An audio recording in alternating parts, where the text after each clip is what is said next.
ওখানে যেতে হবে, এত ঝামেলা করার দরকার কি? লুঙ্গি মোবারকটা খুলে মাথায় পেঁচিয়ে পাগড়ির মুস্তাহাবের উপর সুন্নতের উপর আমল করে দিয়েছে। এই লোকের উদাহরণ ওই ব্যক্তির মতো, মুস্তাহাব তো ধরেছে কিন্তু ফরজ ছেড়ে দিয়েছে। আমাদের জুমার দিনের কিছু মুসল্লি থাকে এমন, এগুলো নামাজে আসে সবার পরে কিন্তু গিয়ে বসে সবার আগে। এই জমিদারদের জন্য ইমামের পেছনে জায়নামাজ বিছিয়ে আলাদা জায়গা দখল করে রাখে। অন্য মুসল্লি যত আগে আসুক না কেন তাকে বসতে দেবে না। এমনকি বড় একজন হুজুর এসেও যদি বসে তাকে কানে কানে বলবে, হুজুর একটু সরে গেলে ভালো হয়, এখানে অমুক নেতা তমুক খ্যাতা এই জায়গায় এসে বসবে। এখন বেচারা আসবে সবার পরে, ভালো কথা, কিন্তু সবার পরে এসে সুদানি মেরে সবার আগে গিয়ে বসবে। আবার কেন আগে গিয়ে বসবে? এজন্য না যে আগে গেলে সওয়াব বেশি, বরঞ্চ সে যে কিছু একটা হয়েছে এটা জাতিকে বুঝাতে হবে না। পেছনে পড়ে থাকলে ফোকাসে তো আসবে না, সামনে যদি আসে ফোকাস তো বেশি করবে, এটাই স্বাভাবিক। রাজনৈতিক মঞ্চগুলোর ক্ষেত্রে দেখবেন অনেক সময় সামনে লোক বসার চাইতে প্যান্ডেলে ওঠার জন্য কিছু লোকের হুড়োহুড়ি হয় বেশি। এমন হুড়োহুড়ি হয় এক পর্যায়ে প্যান্ডেল পর্যন্ত লোক সামলাতে পারে না। নেতা দল স্মার্ট বাংলাদেশ আর প্যান্ডেল জয় গুলো।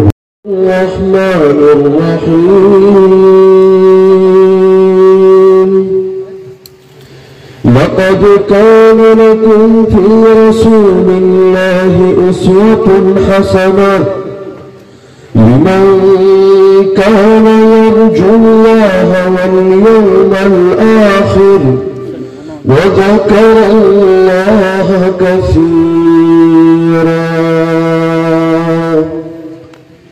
وقال تعالى: النبي أولى بالمؤمنين من أنفسهم وأزواجه أمهاتهم. وقال النبي صلى الله تعالى عليه وسلم: تركتكم على محجة بيضاء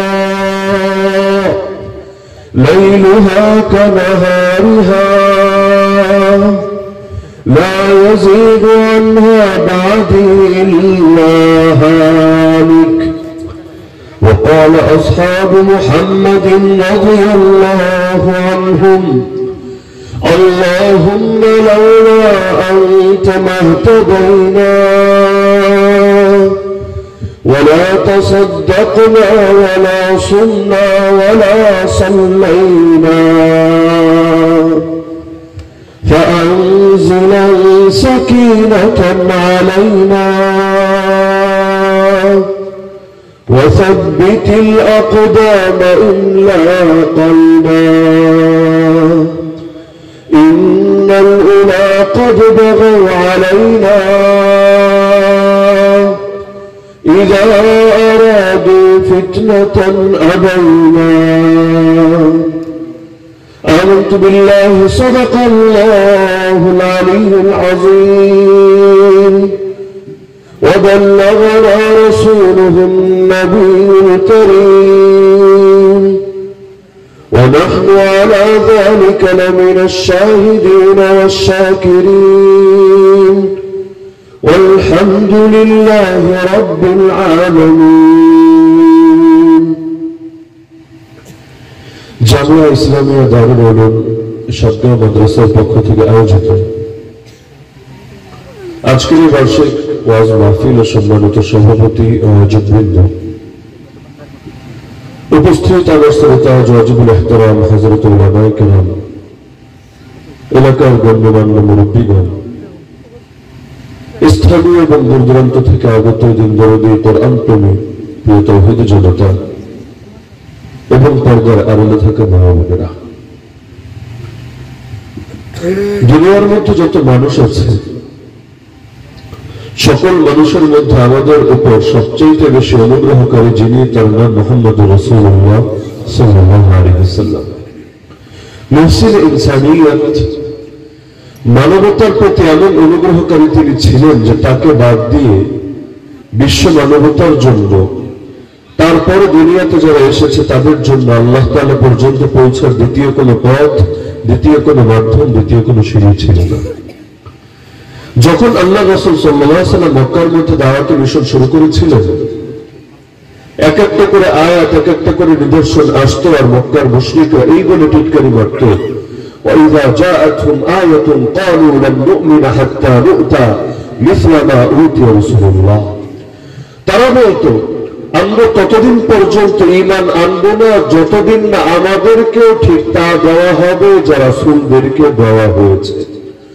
অর্থাৎ রাসূলদের উপর ওহী এসেছে, কোরআন এসেছে, কিতাব এসেছে, তা আমাদেরকেও যতদিন পর্যন্ত সেই ওহী না দেওয়া হবে, কোরআনে আয়াত, রবের কালাম সরাসরি না দেওয়া হবে, আমরা ঈমান আনবো না। কারণ সেও মানুষ, আমরাও মানুষ, তার উপর আসতে পারলে আমাদের উপর আসতে পারবে না কোন দুঃখে। এমনকি তারা তো কখনো টিটকারি মেরে এটাও বলতো আল্লাহকে আর কাউকে পেল না। وقالوا لولا نزل هذا القرآن على رجل من القريتين عظيم। মক্কা আর তায়েফ এই দুই বড় বড় অঞ্চলের কোন একজন প্রবীণ লোক, মহান লোক, ভিআইপি লোকের উপর কোরআন কেন নাযিল হলো না? কোরআন কেন এক মুহাম্মদ এই তরুণ জওয়ানের উপর নাযিল করতে হলো?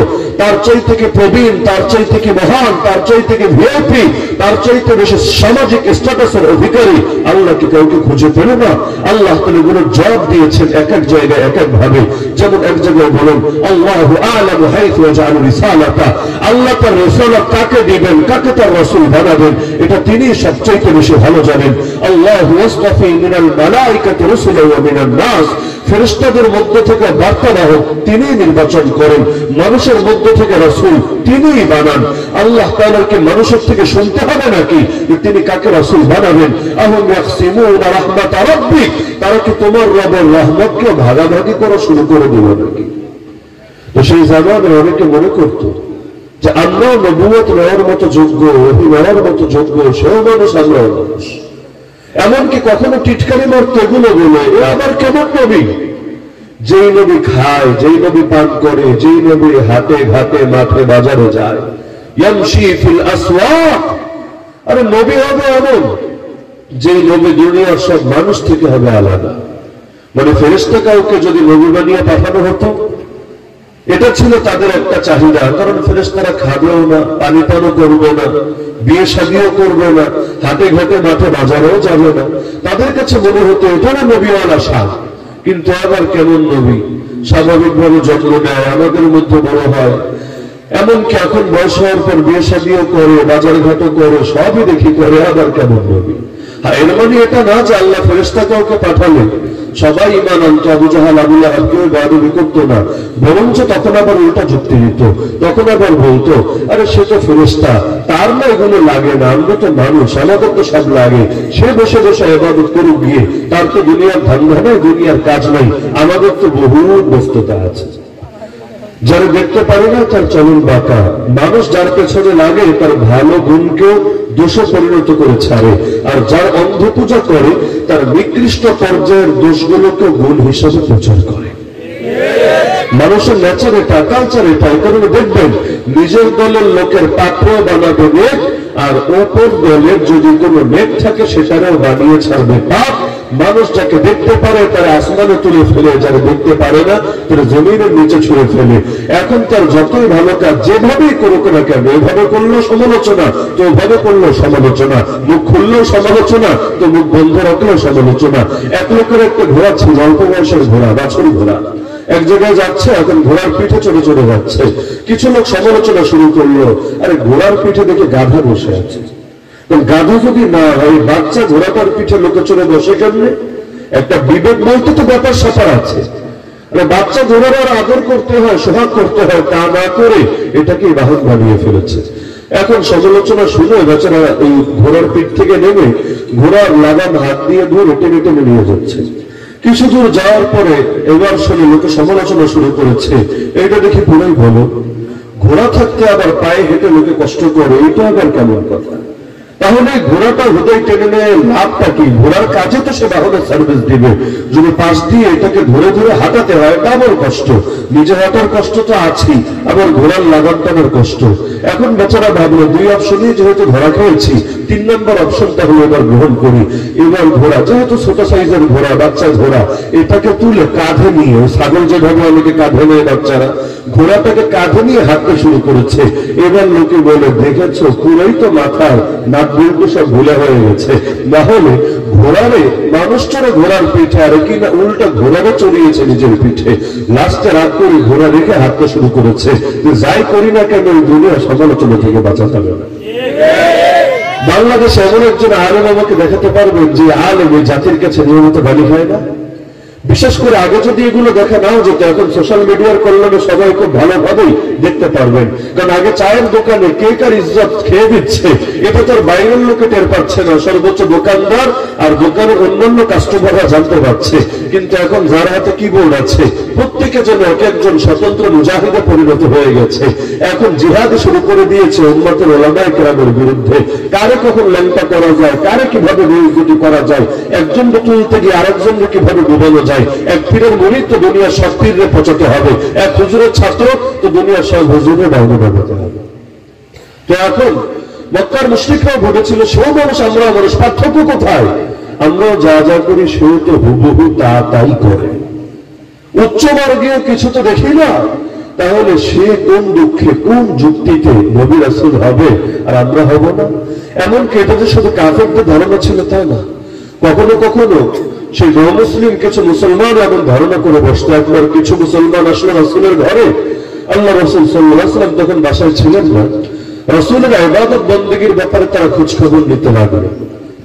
তারা জিজ্ঞেস করলো ডেইলি কয় রাকাত নামাজ পড়ে রাতের বেলা, নফল রোজা কয়দিন রাখে বছরে, ইত্যাদি ইত্যাদি বিভিন্ন আমল নিয়ে খোঁজ খবর শোনার পরে তাদের কাছে জেনে হলো হাদিসের শব্দ কান্নাহুম তাকালুহা, তাদের কাছে বড় কম মনে হলো। আরে ভাবলাম কি আর দেখলাম কি, তিনি সবচেয়ে বড় হুজুর, তার আমল কত না বেশি হবে, কিন্তু কি আমল করে, এতটুকু আমল করলে তারা কি আর বড় হুজুর বলে?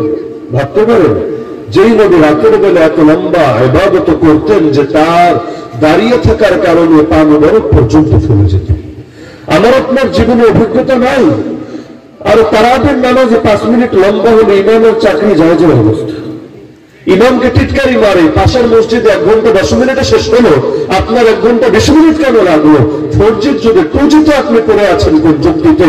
স্পিড বাড়াতে চাইলে স্পিড খান, তারপরে যে কোনো ভাবে স্পিড বাড়ান, পারলে অন্য মসজিদের চাইতে আগে শেষ করেন, কিন্তু অন্যদের চাইতে দেরি হয় কোন যুক্তিতে? খেলা দেখবো 6 ঘন্টা দাঁড়িয়ে তো কষ্ট লাগবে না, কিন্তু নামাজ 5 মিনিট দেরি হলেই তার ভেতরে ছটফটানি শুরু হয়ে যাবে। জুম্মার দিন ইমাম সাহেবের বয়ান যদি 2 মিনিট দেরি হয়ে যায়, বারবার ঘড়ি দেখবে, বিরক্তি প্রকাশ করবে, তোমার গোটা জীবনটাই তেজপাতা হয়ে গেছে, আর জিন্দগি ওর জনমটাই পুরোই লস হয়ে গেছে। ইমাম কেন 2টা মিনিট বেশি বয়ান করলো, এই দুঃখে সে কেমনে খাবে আর কেমনে ঘুমাবে? এগুলো আমাদের হাল। আল্লাহ রাসূল একদিকে এমন নামাজ পড়তেন যে পা মোবারক পর্যন্ত ফুলে যেত। আমরা যেন আয়েশা রাদিয়াল্লাহু আনহা পর্যন্ত অবাক হয়ে যেতেন, বলতেন ইয়া রাসূলুল্লাহ, আল্লাহ আপনার আগের গুনাহ মাফ করে দিয়েছেন, পরের গুনাহ মাফ করে দিয়েছেন, গুনাহ তো হবেই না, মাসুম, তারপর অগ্রিম খবর ঘোষণা জানিয়েছেন, তারপর এত কষ্ট করছেন আপনি? আল্লাহ রাসূল জবাব দিতেন আফালা আকুনু আবদান শাকুরা, আমি কি আমার রবের কৃতজ্ঞশীল গোলাম, কৃতজ্ঞশীল বান্দা হব না? রব যে আমাকে ক্ষমা করেছেন, শুকরিয়া কি আদায় করবো না? আরো বেশি ইবাদত করে করে এত বেশি শুকরিয়া আদায় করেছেন, জীবনে একটাবার হেলান দিয়ে বসে পর্যন্ত খাবার খায় নাই। অথচ আমরা যারা চেয়ারে টেবিলে বসে খাই, হেলান দেওয়া তো আমাদের জন্য স্বাভাবিক একটা ব্যাপার। এমনকি কত চেয়ারে বসা নামাজি এমন আছে যারা নামাজের মধ্যে হেলান দিয়ে পুরো ঘুমিয়ে স্বপ্ন দেখে মোটামুটি 1 ধাপ শেষ করে, তারপর ইমাম যখন এক জায়গা থেকে এক রকম থেকে আরেক রকমে যায়, তখন তার যাওয়ার সময় আসে। অথচ আল্লাহ নবী খাবার খেতে হেলান দিয়ে জীবনে কখনো বসেন নাই, নিচু জায়গায় খাবার বিছিয়ে খেতে বসতেন। আর তিনি বলতেন আজলিসু কামা ইয়াজলিসুল আবদু ওয়া আকুলু কামা ইয়াকুলুল আবদু, যেভাবে একটা গোলাম বসে আমিও সেভাবে বসি, যেভাবে একটা গোলাম খায় আমিও সেভাবে খাই, কারণ আমাকে খাবার দিয়েছেন আমার মনিবের খাবারের প্রতি যত বিনয়, যত আন্তরিকতা প্রকাশ করব, তিনি তার নিয়ামত ততই বাড়িয়ে দিবেন। লা ইন শাকারতুম লা আযীদান্নাকুম, শুকরিয়া আদায় করলে, শুকরিয়া খালি মুখের দ্বারা হয় না, শুকরিয়া মুখের দ্বারাও হয়, দিলের দ্বারাও হয়, অঙ্গ প্রত্যঙ্গ আর কাজকর্মের দ্বারা হয়। কামেল শুকরিয়া সেটাকেই বলে যেটা সব কিছুর দ্বারা হয়। আগে আসে দিলে, পরে প্রকাশ পায় মুখে, এরপর ছড়িয়ে যায় কাজে এবং কর্মে। নাহলে আপনি চিন্তা করেন, মসজিদে মুয়াজ্জিন যখন আজান দিল, যেমন কিছুক্ষণ পর আসরে আজান দিবে, এখন জবাবদাতা দুই রকম আছে। একরকম জবাবদাতা হলো মুয়াজ্জিনের সঙ্গে সুর মিলিয়ে জবাব দিচ্ছে। মুয়াজ্জিন বলল আল্লাহু আকবার, আল্লাহু আকবার, সে বলল আল্লাহু আকবার, আল্লাহু আকবার। কিন্তু মৌখিক জবাব তো ঠিকই দিল, কিন্তু আজান শোনার পরে মসজিদে গেল না। এমন লোক আছে নাকি? নাই, বহুত আছে। এখন বেচারা ছোট জবাব তো দিল, জবানে জবাব তো দিল, আমলে জবাব কিন্তু দিতে ব্যর্থ হল। আরেকজন সে ব্যক্তি মুখে জবাব দিল না, হয়তো কোনো কাজের কারণে বা যে কোনো অলসতার কারণে মৌখিক জবাব দিল না, কিন্তু আজান শুনে উজু করে মসজিদে ছুটে গেল। 3 নম্বর একটা শ্রেণী হলো মুখ দিয়ে জবাব দিল, আবার উজু করে তাড়াতাড়ি মসজিদেও ছুটে গেল। 3টা লোক। আমাকে বলেন তো 3 লোকের মধ্যে সবচাইতে কামেল লোককে? যে মুখ দিয়েও জবাব দিয়েছে, আবার আমল দিয়েও তার সাড়া দিয়েছে আজানের জবাবে। 2 নম্বর, তার চাইতে একটু ডাউনের সেই লোকটাকে মুখে তো দিয়েছে, কাজে কর্মে দেয় নেই। এখন তার উদাহরণ হয়েছে মাথায় পাগড়ি তো বেঁধেছে লুঙ্গি খুলে, কিন্তু নিচার ঢাকে নেই। কারণ পাগড়ি শোনার ফজিলত, পাগড়ি পরার ফজিলত হুজুরের মুখ থেকে শুনেছে, কিন্তু ওই দিন লুঙ্গি পরার ফজিলতের হুজুর বয়ান করে নাই। কারণ সব বয়ানে তো সব টপিক আসে না। হুজুর পাগড়ি পরলে কি কি দেখে, কি কি সওয়াব, এই বয়ান করেছে। বয়ান শুনে এমন উজ্জীবিত হয়েছে, ভেবেছে এই সওয়াব থেকে মাহরুম থাকলে জিন্দগিটাই বরবাদ হয়ে যাবে। এখন রাতারাতি পাগড়ি পাবে কোথায়? সাবের বাজারের মধ্যেও তো পাগড়ি বেচে না। পাগড়ি কিনতে চাইলে বন্দর যেতে হবে, আম্বরখানা যেতে হবে। এত ঝামেলা করার দরকার কি? লুঙ্গি মোবারকটা খুলে মাথায় পেঁচিয়ে পাগড়ি মুস্তাহাবের উপর, সুন্নতের উপর আমল করে দিয়েছে। এই লোকের উদাহরণ ওই ব্যক্তির মতো। মুস্তাহাব তো ধরেছে, কিন্তু ফরজ ছেড়ে দিয়েছে। আমাদের জুমার দিনের কিছু মুসল্লি থাকে এমন, এগুলো নামাজে আসে সবার পরে, কিন্তু গিয়ে বসে সবার আগে। এই জমিদারদের জন্য ইমামের পেছনে জায়নামাজ বিছিয়ে আলাদা জায়গা দখল করে রাখে। অন্য মুসল্লি যত আগে আসুক না কেন তাকে বসতে দেবে না। এমনকি বড় একজন হুজুর এসেও যদি বসে, তাকে কানে কানে বলবে হুজুর একটু সরে গেলে ভালো হয়, এখানে অমুক নেতা তমুক খ্যাতা এই জায়গায় এসে বসবে। এখন বেচারা আসবে সবার পরে, ভালো কথা, কিন্তু সবার পরে এসে সুরানি মেরে সবার আগে গিয়ে বসবে। আবার কেন আগে গিয়ে বসবে? এজন্য না যে আগে গেলে সওয়াব বেশি, বরঞ্চ সে যে কিছু একটা হয়েছে এটা জাতিকে বোঝাতে হবে না। পেছনে পড়ে থাকলে ফোকাসে তো আসবে না, সামনে যদি আসে ফোকাস তো বেশি করবে, এটাই স্বাভাবিক। রাজনৈতিক মঞ্চগুলোর ক্ষেত্রে দেখবেন অনেক সময় সামনে লোক বসার চাইতে প্যান্ডেলে ওঠার জন্য কিছু লোকের হুড়োহুড়ি হয় বেশি। এমন হুড়োহুড়ি হয় এক পর্যায়ে প্যান্ডেল পর্যন্ত লোক সামলাতে পারে না। নেতা বলে স্মার্ট বাংলাদেশ, আর প্যান্ডেল যায় ঘুরে ঘুরে। কেন? কারণ সবাই চায় ফোকাসে আসতে। আলোচনা শোনাটা তাদের মূল বিষয় না, ফোকাসে আসতে হবে। এখন আদৌ কি ক্যাপাসিটি আছে কিনা এই প্যান্ডেলের, এই মঞ্চের এতটুকু লোক নেওয়ার জন্য? এটা ভাবার মতো ক্ষমতা বা সময় তার হাতে নাই। তো এখন আসবে সবার পরে, গিয়ে বসবে সবার আগে। তাও গিয়ে প্রথমে বসবে না, দাঁড়িয়ে থাকবে। ইমামরা এটা, মুয়াজ্জিনরা এটা, খাদেমরা এটা, এক একজন একটা ডিরেকশন দেবে, বাইরে তাকাবে, বামে তাকাবে, পুরো জমিদারের মতো ভাব দেখাবে। তো এই লোকগুলো তারা সামনের কাতারে যদি যায়, এলে সর্বোচ্চ কি হবে? একটা মুস্তাহাবের উপর আমল হবে। যত সামনে নামাজ পড়বা সব তত বেশি হবে। তো সামনে যাওয়ার জন্য এই যে বাপের বয়সে মুরব্বীদের গায়ে পা লাগাবা, আগে মোড়ামার কাজ ডিঙ্গিয়ে ডিঙ্গিয়ে সামনে সামনে যাবা, এগুলো তো তোমার জন্য কবিরা গুনাহ হবে। তাহলে মুস্তাহাব পাওয়ার জন্য কেউ যদি কবিরা গুনাহ করে ফেলে, তার আয় কতটুকু আর ব্যয় কতটুকু, অর্জন কতটুকু আর ধ্বংস কতটুকু, একটা চিন্তা করে। অনেক সময় এমনটা হয়। তো বাচ্চা মুক্তি আজানের জবাব দিল, কিন্তু মসজিদে আর গেল না। আর 3 নম্বর ক্যাটাগরি, যে এটাও করলো না, ওইটাও করলো না, কোনোটাই করলো না। তো এখন এই সমস্ত কারণে শুকরিয়া 1 নম্বরে আসতে হয় দিলে, 2 নম্বরে প্রকাশ পেতে হয় জবানে, কিন্তু এটাই শেষ না। এরপর সেটা বাস্তবায়ন করতে হয় কাজে এবং কর্মে। যে জবান দিয়ে তো আলহামদুলিল্লাহ আলহামদুলিল্লাহ আলহামদুলিল্লাহ ঠিকই বলে, কিন্তু কাজে কর্মে শুকরিয়াকে প্রকাশ করে না, তাকে কখনোই কামেল শুকরগুজার বলে না। আল্লাহ রাসূল সাল্লাল্লাহু আলাইহি ওয়াসাল্লাম খালি মুখ দিয়ে বলতেন না, কাজে কর্মে প্রকাশ করতেন। তার প্রতিটা কাজের মধ্যে প্রকাশ পেত তিনি আল্লাহর একজন বান্দা, তিনি একজন বিনয়ী। এমনকি তিনি এত বড় ব্যক্তিত্ব হওয়ার পরও, সর্বযুগের সর্বশ্রেষ্ঠ মহামানব হওয়ার পরও, একজন মানুষের সঙ্গে যখন কথা বলতেন, নিজের মুখটা তার থেকে ফিরিয়ে নিতেন না যতক্ষণ না সে নিজে তার থেকে সরে। মানে বুঝতে পারছেন? কথা শুরু করলাম, আমাদের কি হয়, মোবাইলে একটা কল আসলেই আপনি যত দূর থেকে আসেন, যত বড় প্রয়োজন নিয়ে আসেন, আপনি পরে, আমি মোবাইল দিয়ে কথা বলা শুরু করে দেবো আগে, আমার কাজ আগে, আপনার কাজ পরে। কিন্তু আল্লাহ রাসূল সাল্লাল্লাহু আলাইহি ওয়াসাল্লাম এমন করতেন না। তিনি কথা বলতে থাকতেন যতক্ষণ না যে বলতে এসেছে সে নিজেই বলে, হুজুর আমি চলে যাই, আমার জরুরত শেষ হয়েছে, ততক্ষণ পর্যন্ত তিনি তার থেকে মুখ ফিরিয়ে নিতেন না। এমনকি প্রতিটা সাহাবী ভাবতেন আল্লাহ নবী আমাকেই সবচাইতে বেশি ভালোবাসেন। কতটা উত্তম চরিত্র অধিকারী হলে প্রতিটা মানুষ ভাবতে পারে যে হুজুর আমাকেই সবচাইতে বেশি ভালোবাসে। এই আখলাক তো আমরাও অর্জন করতে পারি নাই। আমাদের প্রত্যেকের আচরণ দেখলে আমাদের ছেলেরা পর্যন্ত, সন্তানরা পর্যন্ত বলে দিতে পারবে এরে বেশি ভালোবাসে, আমারে কম ভালোবাসে। কিন্তু আল্লাহ রাসূল সাল্লাল্লাহু আলাইহি ওয়াসাল্লাম এই বৈষম্য করেন নাই কখনো। এমনকি এক সাহাবী তার এক সন্তানকে নির্দিষ্ট পরিমাণ জমি দান করেছেন। আল্লাহ রাসূলকে এসে বললেন, ইয়া রাসূলুল্লাহ আপনি সাক্ষী থাকেন, আমি আমার এই ছেলে নোমানকে এই পরিমাণ সম্পদ দান করলাম, কিন্তু আমার স্ত্রী এটা মেনে নিতে চাচ্ছে না। আল্লাহ রাসূল বললেন, আচ্ছা তুমি কি বাকি সন্তানদেরকে এই সমান দান করেছো? বললেন